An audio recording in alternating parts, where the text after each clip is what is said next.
1957. The R-7 Semyorka rocket is operational. It will become the USSR's spearhead in the conquest of space. October 4th, 1957, at the end of the evening, it lifts off over Baikonur, the Soviet cosmodrome. On board is the very first satellite in history, Sputnik 1. At first, leaders in Moscow failed to appreciate the extent of their success. After all, the purpose of the launch was really to test the rocket. Nobody had anticipated the international repercussions, and yet they are massive. The Americans are appalled. In the world's eyes, they are no longer the first technological power. They are only second. On November 3rd, the Soviets sent a dog named Laika into orbit aboard Sputnik 2. It's the first living animal sent into space. The Americans are falling further behind. In response to the Soviet program, they create their own space agency, NASA. The race for space is on. Action, reaction. In aeronautics, a rocket is a vehicle that moves in space by using a special motor. Its mission is to carry a useful load into space, which means more than 60 miles from the surface of the Earth. To break free from Earth's gravity, it needs to reach the speed of 5 miles per second, faster than a bullet from a pistol. So it needs extremely powerful engines. Each engine on the American Saturn V rocket produces the equivalent of 160 million horsepower. The engines of a rocket work on the principle of action-reaction. For example, when a cannon fires a cannonball, the action, it recoils slightly, the reaction. The rocket relies on the same process. The engines burn a huge quantity of fuel, unleashing a massive vertical thrust. But there's no air in space, so nothing can burn. So a rocket has to carry its own oxygen with it. This is the combustive. Consisting of several stages, it separates as it climbs. The stages then drop back to Earth. All these operations are risky. There can be no failure, otherwise there's an explosion, like the Challenger shuttle in 1986. Proton, the Russian launcher, is the rocket that beats all records for the number of launches. But even that has had 47 failures of the 410 liftoffs to date. Setting out to conquer space is not easy.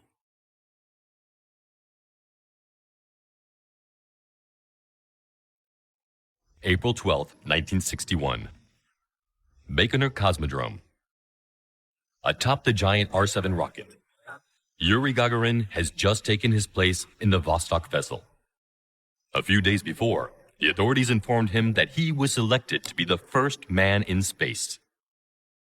It's a huge honor and a great danger.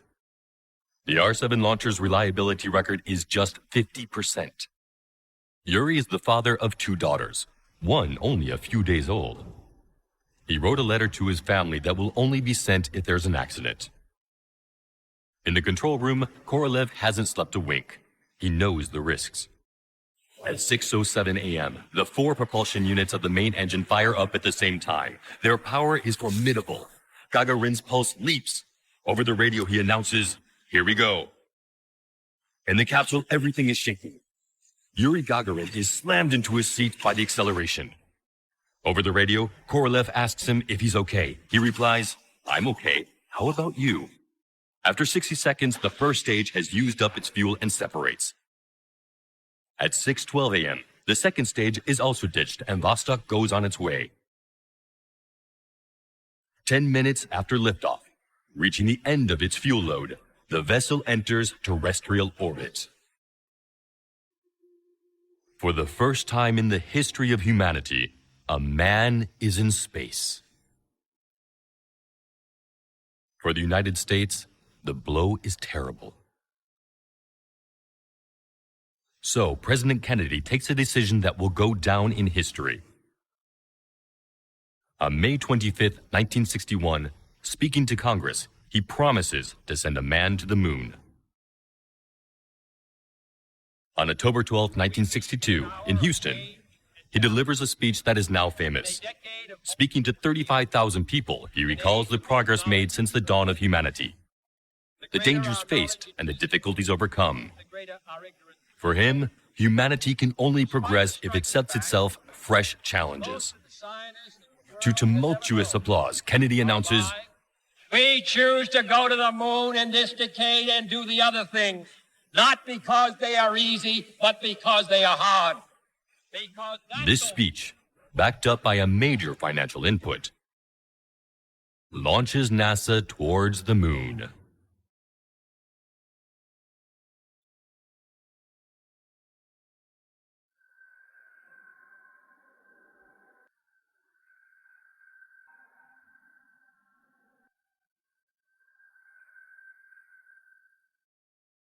We have just reached a turning point. A turning point is a key event, a crossroads in our history where the world swings one way or the other. What would have happened if President Kennedy had not taken that decision? Since 1959, the Soviets have been conducting their own moon program, the Lunar program. In 1966, 3 years before the Americans' first step on the moon, the Soviet probe Luna 9 makes a soft landing on the moon's surface. If the Americans hadn't gone to the moon, the Soviets certainly would have done so. It was just a question of time. The red flag would be flying on the moon. Kennedy's choice was determining and audacious, but not surprising. Sooner or later, the United States will have to be present in space, so they may as well be the first. At its outset, aviation was also a story of pioneers, individual people making crazy experiments, fly like the birds. The first steps were not great ones, no more than gliding a few yards. Then gradually, the military and industry took an interest. The First World War saw the arrival of the first fighter planes. Necessity drove countries into a race for innovation. Today, there are some 80,000 commercial flights daily. Taking a plane is no longer an extraordinary thing to do.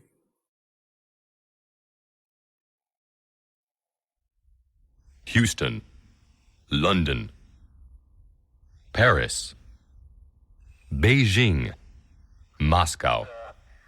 On the evening of July 31st, 1969, the world is watching the TV.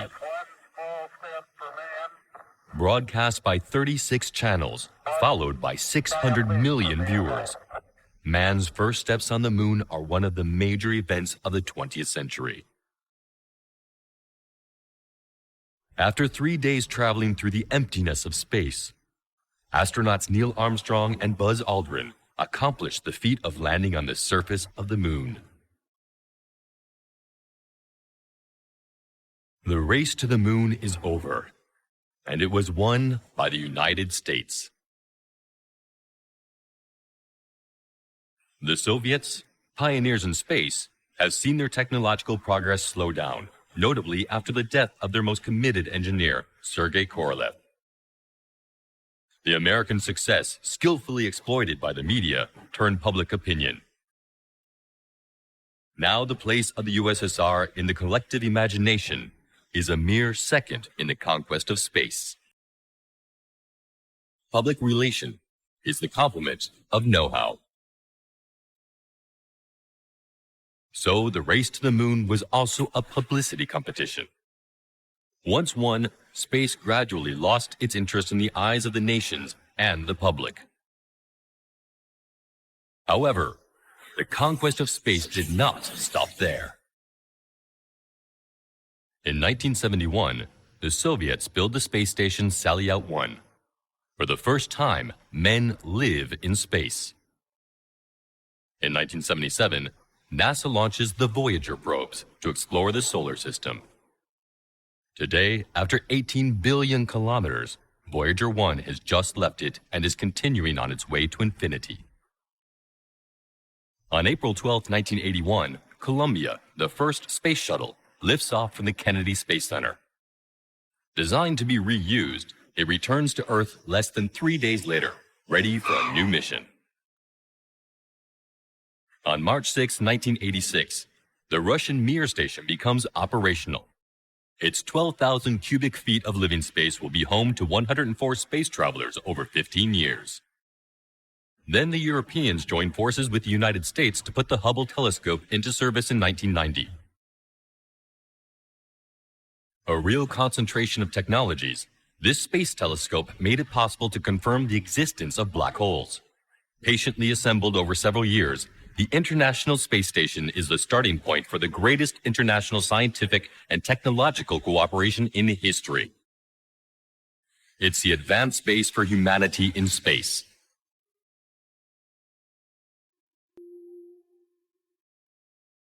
Inventing the future. The conquest of space is like a Formula One race. In everyday life, nobody drives a Formula One. These high-tech cars are far too fragile and expensive. So the temptation is to say that these races serve no purpose. However, to have any hope of winning, each team must carry out research and develop new techniques. Initially, these new techniques are jealously guarded and used in competition. But after a certain time, we see them on the production lines of standard cars. Exactly the same thing happens in the exploration of space. The conquest of space has been the driver of an incredible number of new technologies. GPS in our cars and telephones, survival blankets, high-speed train brakes, Velcro, fireproofed fabrics, airbags, telephone satellites, Teflon, diapers, and even video game joysticks. Every day in our daily lives, we use a technology derived from the conquest of space. So inventions are born of technological challenges and end up in our supermarkets.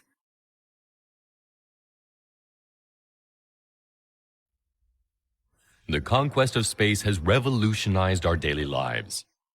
Yet, since the fall of the USSR, less and less money has been invested. With manned flights a regular occurrence, public interest has slowly waned. Today, who can name the astronauts of the various space missions? The problem? Flights are extremely expensive. When you have to pay the bills every day, the technological interest of the conquest of space can seem remote. So, to be profitable, a space mission must provide something in exchange. A new, more effective and marketable technology. This new orientation has led the space agencies to look for money where they can find it. In 1996, the Pepsi-Cola company paid $1 million to have a giant inflatable can placed in space. The Russian Space Agency found another solution. For around $30 million, a civilian can treat himself to a round trip to the International Space Station, if, of course, there's a place left in the rocket.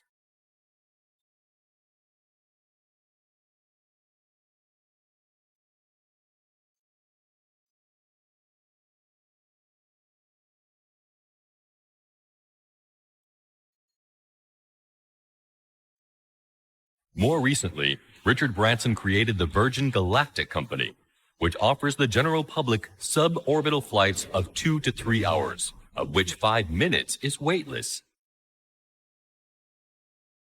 These flights, carried out in a new type of shuttle, would not be dependent on government agencies. Price of ticket, $250,000. In the long term, the idea, a visionary one, is to apply the same method as for aviation, computers or mobile phones. make the technology of spaceflight economically viable and available to all. To date, the company has already taken 700 reservations. After the conquest by the pioneers, humanity is getting ready to invest in space. But that is another story. The pioneer spirit. By definition, a pioneer is the one who is ahead of his time, the first to undertake an enterprise. At first a dream, the conquest of space has become a reality. After walking on the moon, men now live permanently in space and make return trips to the Earth. Over our heads, hundreds of satellites are orbiting and allowing our civilization to live the digital revolution. At this very moment, robots designed and operated by man are driving over the soil of Mars, and telescopes are scanning the depths of the cosmos to decode the secrets of the universe. What does the future hold for us? The colonization of Mars? Journeys into space in the same way we take our cars? The discovery of evidence of alien life? We went to the moon using rockets originally planned to be fitted with nuclear warheads. The conquest of space was driven by the Cold War. Space programs have already cost astronomical sums. But the profound nature of human beings always seems to drive us to push back limits, to grasp the unknown. This curiosity has been with us since the dawn of humanity. Understanding our origins, determining our place in the universe, deciding what to make of tomorrow. Of all the species living on Earth, the human being is surely the only one that, when it looks at the stars, wants to go there.